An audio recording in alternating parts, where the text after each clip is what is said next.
Hello friends, नमस्कार। मैं हूं अनिल कुमार रंजन। आपके अपने यूट्यूब चैनल अनिल टीचिंग में आपका हार्दिक अभिनंदन है। आइए, आज मैं गणित, सुगम गणित यानी मैथ की सुगम गणित क्लास 8 का यानी भाग 3 इसको पढ़ाऊंगा। इसमें से एक चैप्टर लूंगा, नया चैप्टर, जिसका नाम है क्षेत्रमिति।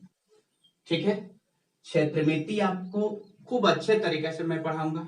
आशा करूंगा कि आपको समझ में आए, पूरे बढ़िया से अंडरस्टैंडिंग हो और वीडियो को अंत तक देखिए।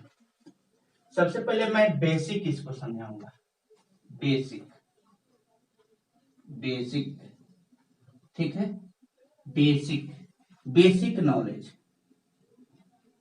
बेसिक नॉलेज जो है क्षेत्रमिति में क्या होता है ये जानना जरूरी है। सबसे पहले क्षेत्रमिति यानी मेंसुरेशन। क्षेत्रमिति, क्षेत्र प्लस मिति, ये दो शब्द से मिलकर क्षेत्रमिति का निर्माण हुआ है। इसका परिभाषा मैं लिख दिया हूं। क्षेत्रमिति गणित की एक शाखा है जो मापन संबंधित है। मापन में भी विशेष रूप यह ज्यामितीय आकृति के क्षेत्रफल एवं आयतन के सूत्रों के निष्पादित एवं उनके प्रयोग से संबंधित रखते हैं।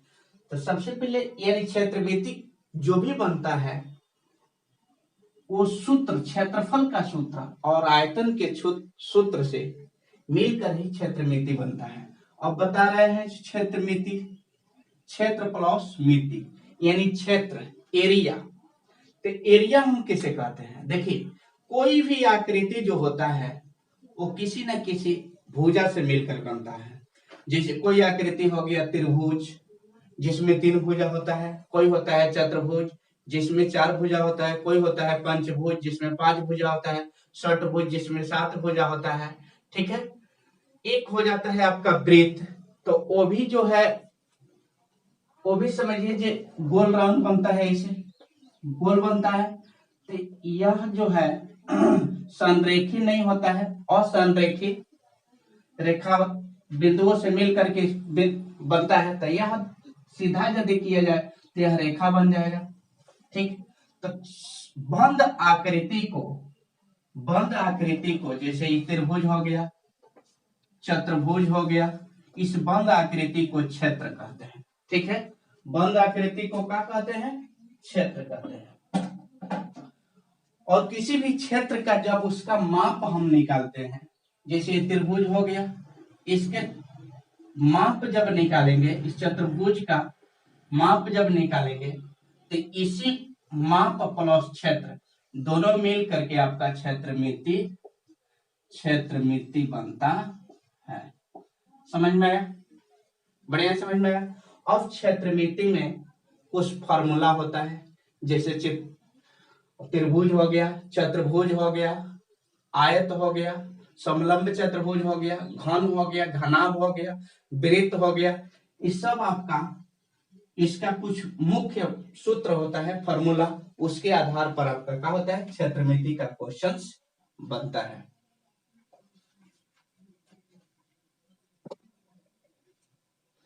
अब तो आप क्षेत्रफल के बारे में जाने, क्षेत्र के बारे में जाने। अब मिति, अब इसमें क्षेत्रमिति निकालने के लिए, मेंसुरेशन निकालने के लिए परिमाप की भी आवश्यकता होता है। जैसे माप, परिमाप। अब परिमाप किसे कहते हैं? यह बनता है परिजोड़ माप, यानी परि मीन्स होता है बाहर, और माप के मतलब माप। किसी भी आकृति का, किसी भी क्षेत्र का बाहरी जो आवरण का माप होता है, बाहरी माप जो होता है, उसी को हम क्या कहते हैं? परिमाप बोलते हैं। ठीक है, जैसे त्रिभुज हो गया, तो मान लीजिए जी त्रिभुज एबीसी है। एबीसी यहाँ 2 सेंटीमीटर, 3 सेंटीमीटर, यहाँ 4 सेंटीमीटर। ठीक है, सेंटीमीटर में दिया है। इसका परिमाप निकालना है, तभी मैं बताया हूं जो बाहरी माप को परिमाप कहते हैं। तो ये 4 है, 2 है, 3 है, ये तीनों को जोड़ देते हैं तो 2 अच्छा 6 और 3 कितना हो गया 9, तो 9 सेंटीमीटर आपका क्या हो गया परिमाप हो गया। तो परिमाप और क्षेत्रफल ये दोनों मिल करके क्षेत्रमिति का निर्माण करता है, और दोनों का कुछ मुख्य फार्मूला जो होता है, सूत्र जो होता है, वो मैं आपको जैसे देखिए परिमाप, परिमाप में त्रिभुज हो गया, त्रिभुज हो गया, चतुर्भुज हो गया, आयत हो गया, ठीक है, घन हो गया, घनाभ हो गया, ठीक, वृत्त हो गया, समलंब चतुर्भुज हो गया, चतुर्भुज हो गया। इस सब का परिमाप होता है, इस सब का क्षेत्रफल हो जाता है। अब तो नाम जाने, तो त्रिभुज में भी आपका कई प्रकार के त्रिभुज होता है, जैसे समबाहु त्रिभुज हो गया, विषमबाहु त्रिभुज हो गया, ठीक, समद्विबाहु त्रिभुज हो गया। तो त्रिभुज उसमें 3 प्रकार हो गया, भुजा के विचार से आपका त्रिभुज 3 होता है, समबाहु, समद्विबाहु, विषमबाहु, 3 त्रिभुज हो गया, ठीक। चतुर्भुज हो गया, यानी 4 रेखाओं से घिरे हुए क्षेत्र को क्या कहते हैं चतुर्भुज कहते हैं। आयत हो गया, अब चतुर्भुज में भी कई चतुर्भुज होता है, जैसे समलंब चतुर्भुज, आयत हो गया, वर्ग हो गया, ठीक है, ये सब आपका चतुर्भुज में आता है, जिसमें 4 रेखा, 4 रेखा से घिरा हो, उसे क्या कहते हैं चतुर्भुज। तो आयत चतुर्भुज समझ में आ गया। घन थोड़ा से, यह जो है यह आयताकार में है, लेकिन इसको यदि यहाँ इतना छोट कर देते हैं तो कैसा हो जाएगा घन के आकार के हो जाएगा।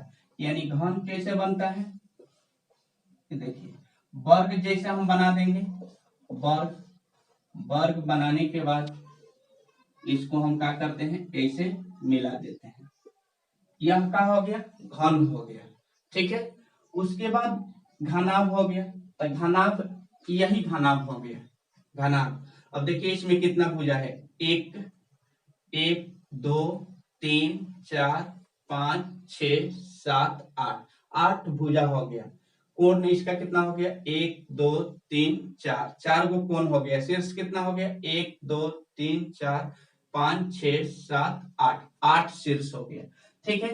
तो सेम उसी तरह से होता है, लेकिन इसमें जो होता है घन में आपका लंबाई यानी L बराबर B बराबर H, लंबाई चौड़ाई और ऊंचाई तीनों में आपका क्या होता है, तीनों आपस में बराबर होता है, इसी को हम क्या कहते हैं घन कहते हैं। और जिसमें तीनों आपस में बराबर नहीं होता है, LBH अलग अलग हो जाता है, या तो इसको हम क्या कहेंगे घनाभ बोलेंगे, इसको घनाभ बोलेंगे। इसका तीनों अलग अलग होता है, LBH लंबाई चौड़ाई और ऊंचाई तीनों, और इसमें तीनों आपका बराबर होता है। तो इस जब बराबर होता है तो इसको एक भुजा कहते हैं, ठीक है ना, एक भुजा हो गया। वर्ग में आ गया, अब घन घनाभ हो गया। वृत्त देखिए, वृत्त यानी वैसे आकृति जो गोल हो, सर्क यानी पूरा गोल जो आकृति होती है उसी को क्या कहते हैं वृत्त कहते हैं। समलंब चतुर्भुज वैसे चतुर्भुज जिसका 2 भुजाएं समानांतर होती है और 2 भुजाएं असमानांतर होती है, उसे क्या कहते हैं समलंब चतुर्भुज। और एक कोण 90 डिग्री का भी होता है उसमें समलंब चतुर्भुज। अब इसमें और भी वर्ग आ जाता है, वैसा आकृति वैसा चतुर्भुज जिसको चारों भुजाएं आपस में बराबर हो तथा प्रत्येक कोण 90 डिग्री का हो तथा आमने सामने की भुजाएं समानांतर हो, उसे हम क्या कहते हैं वर्ग बोलते हैं, वर्ग, ठीक है। इस तरह आपका डेफिनेशन। अब आपको मैं फॉर्मूला की तरफ लेकर के चल रहा हूं।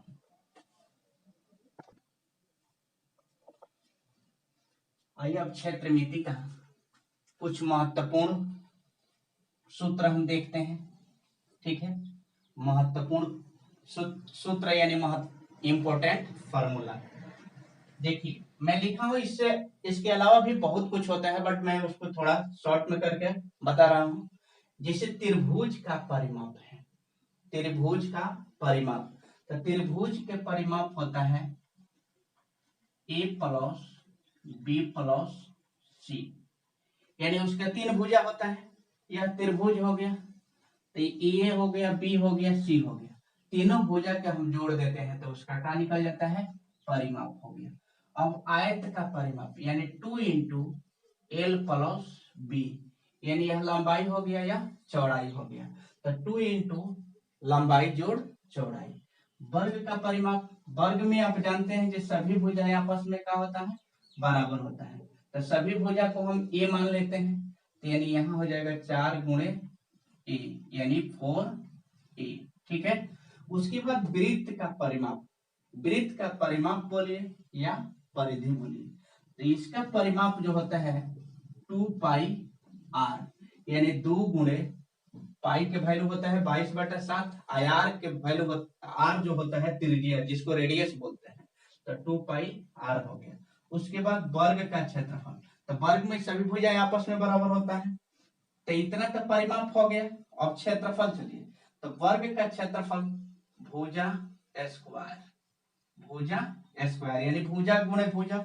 आयत का क्षेत्रफल लंबाई गुणे चौड़ाई, ठीक है, लंबाई गुणे चौड़ाई। त्रिभुज का क्षेत्रफल 1/2 आधार गुणे शीर्ष लंब बोलिए या ऊंचाई बोलिए, आधार गुणे ऊंचाई। ठीक है।